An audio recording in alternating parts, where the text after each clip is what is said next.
Hello નમસ્કાર મિત્રો, તમારું સ્વાગત છે SW સ્ટડીમાં। આજે આપણે ધોરણ 8 પ્રકરણ નંબર 4 માહિતીનું નિયમન એનો સ્વાધ્યાય 4.1 ચાલુ કરીશું। તો એનો પ્રશ્ન નંબર 1 છે, એક શહેરના યુવા વર્ગને ગમતા વિવિધ પ્રકારના સંગીત વિશે એક મોજણી કરવામાં આવી છે। મોજણી એટલે કાર્યક્રમ ટૂંકમાં।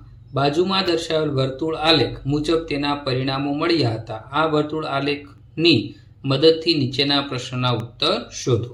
તો મિત્રો, મોજણી એટલે એક કાર્યક્રમ કરવામાં આવ્યો। એમાં અર્ધશાસ્ત્રીય સંગીતવાળા કેટલા વિદ્યાર્થી હતા અથવા કેટલા યુવાનો હતા? તો 20%। શાસ્ત્રીય સંગીતમાં કેટલા હતા? 10%। લોક સંગીતમાં કેટલા હતા મિત્રો? 30% હતા। બીજું છે હળવું સંગીતવાળા કેટલા હતા? 40% હતા। તો મિત્રો, આ આપને પાઈ ચાર્ટ આપી દીધો છે, એના ઉપરથી આપણે પ્રશ્નોના જવાબ આપવાના છે। તો મિત્રો, પહેલો પ્રશ્ન શું છે? જો 20 યુવાનો શાસ્ત્રીય સંગીત પસંદ કરે છે તો કેટલા યુવાનોની મોજણી કરી હતી? હવે મિત્રો, 20 યુવાનો શાસ્ત્રીય સંગીત, તો શાસ્ત્રીય સંગીતમાં કેટલા છે? 10%। તો શાસ્ત્રીય સંગીત આપણે લખી દઈએ, શાસ્ત્રીય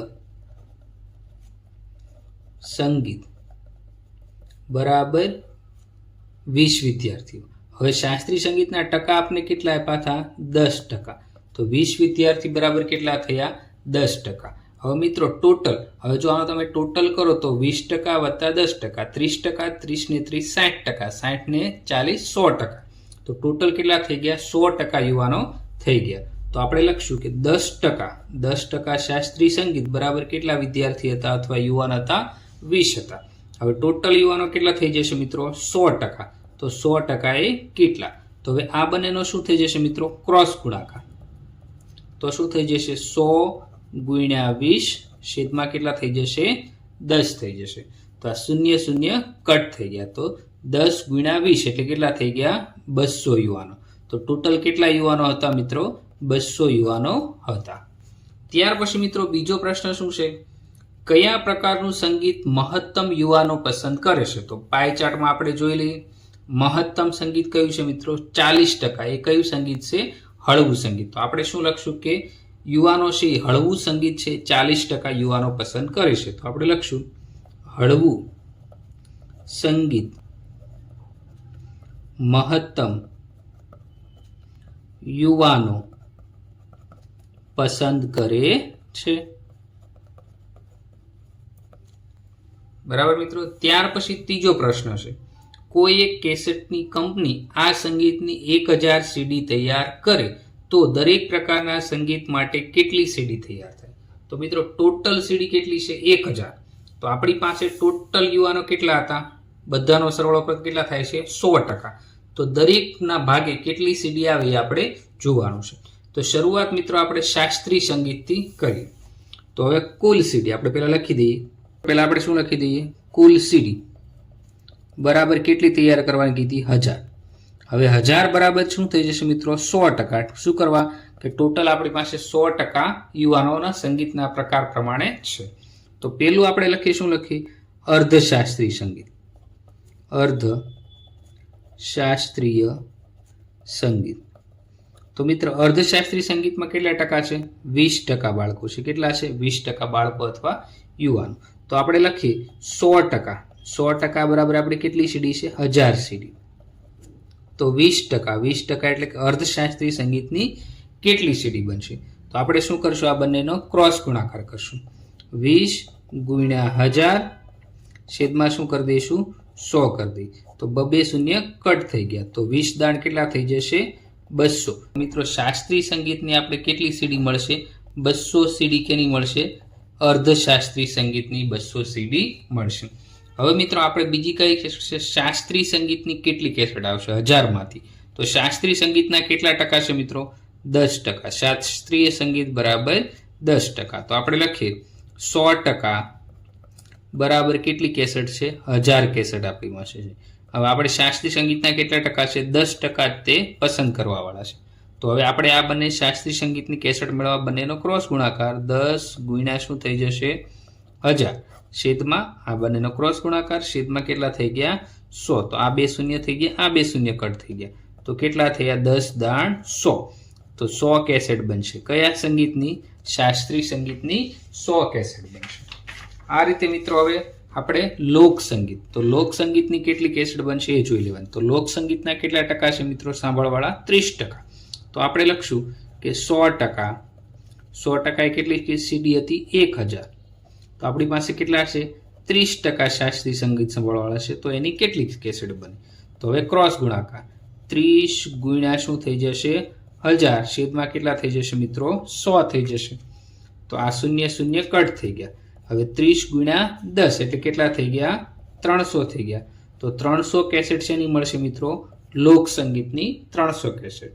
ત્યાર પછી મિત્રો આપણી પાસે શું છે? હળવું સંગીત. તો હળવી સંગીતના કેટલા કેસેટ મળશે એ આપણે જોવાનું. તો હળવી સંગીત છે એ કેટલું છે? 40%. તો આપણે ફરીવાર આવું જ લખશું. 100% એ કેટલી કેસેટ હતી? 1000 કેસેટ હતી. 40% એ કેટલી કેસેટ?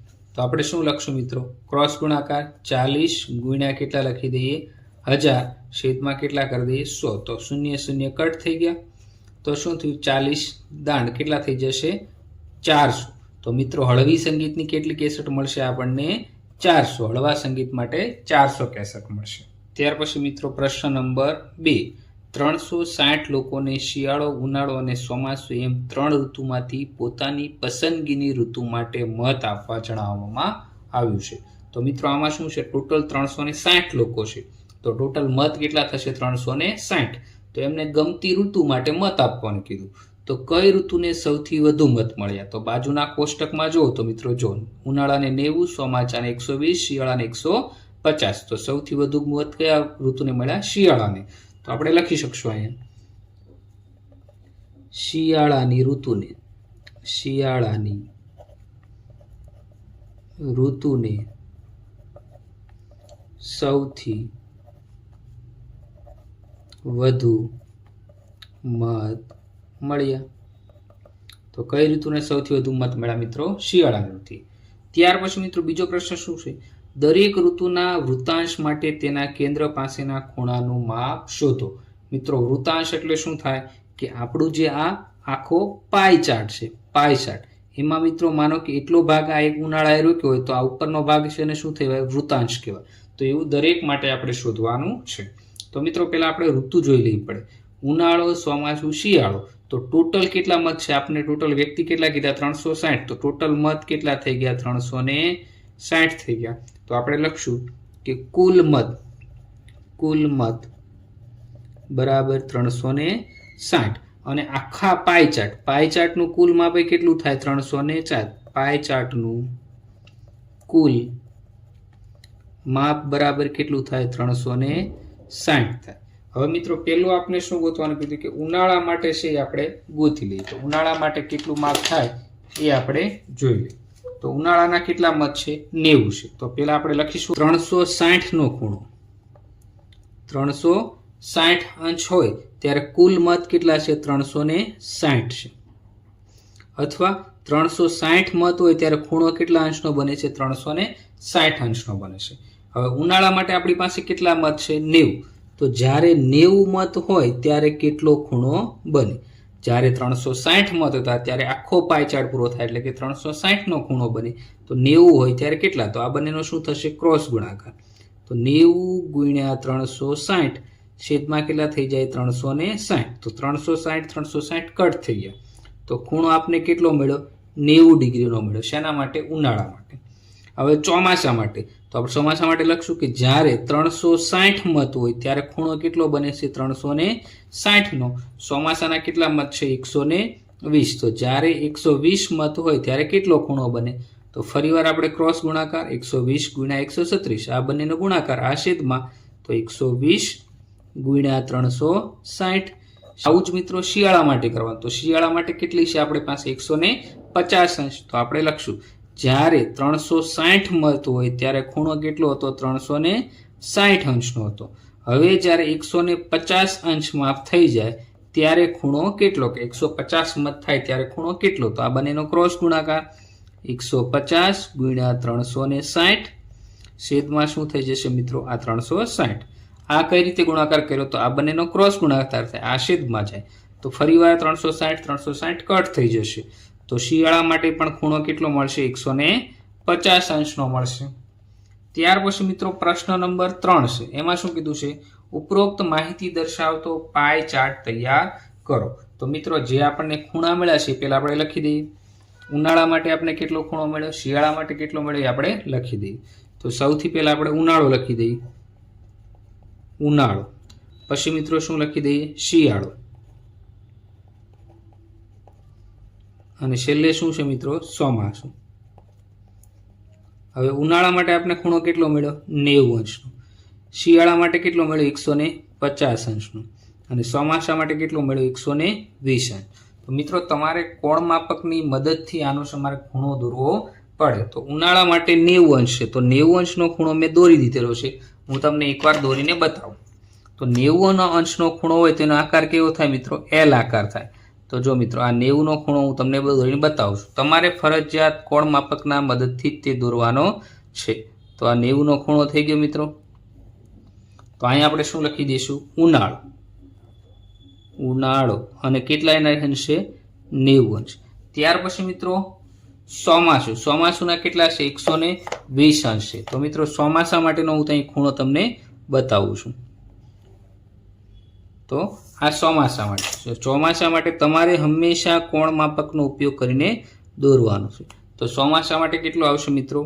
120 અંશનો ખૂણો આવશે.